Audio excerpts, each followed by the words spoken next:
ఏపీలో weather update అలా ఉంటే తెలంగాణలో చలి పంజా విసురుతోంది. 4 రోజులుగా అధికంగా శీతల గాలులు వీస్తున్నాయి. సాయంత్రం 5 గంటల నుంచి మరునాడు ఉదయం 10 గంటల వరకు చలి తీవ్రత కొనసాగుతోంది. రాత్రి సమయంలో ఉష్ణోగ్రతలు దారుణంగా పడిపోతున్నాయి. పలు ప్రాంతాల్లో సింగిల్ డిజిట్ ఉష్ణోగ్రతలు నమోదవుతున్నాయి. ఎముకలు కొరికే చలితో ప్రజలు తీవ్ర ఇబ్బందులు పడుతున్నారు. తీవ్ర చలితో బయట అడుగు పెట్టాలంటేనే భయపడిపోతున్నారు.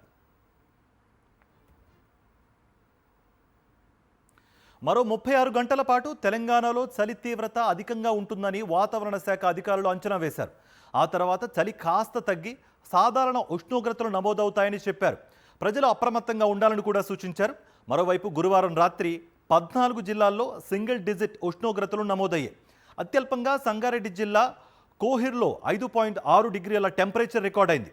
ఆసిఫాబాద్ జిల్లా గిన్నెదారిలో 6 డిగ్రీలు, రంగారెడ్డి జిల్లా యూనివర్సిటీ ఆఫ్ హైదరాబాద్లో 7.4, కామారెడ్డి జిల్లా జుక్కల్లో 8.1, వికారాబాద్ జిల్లా మర్పల్లిలో 8.2 డిగ్రీల చొప్పున కనిష్ట ఉష్ణోగ్రతలు నమోదయ్యాయి.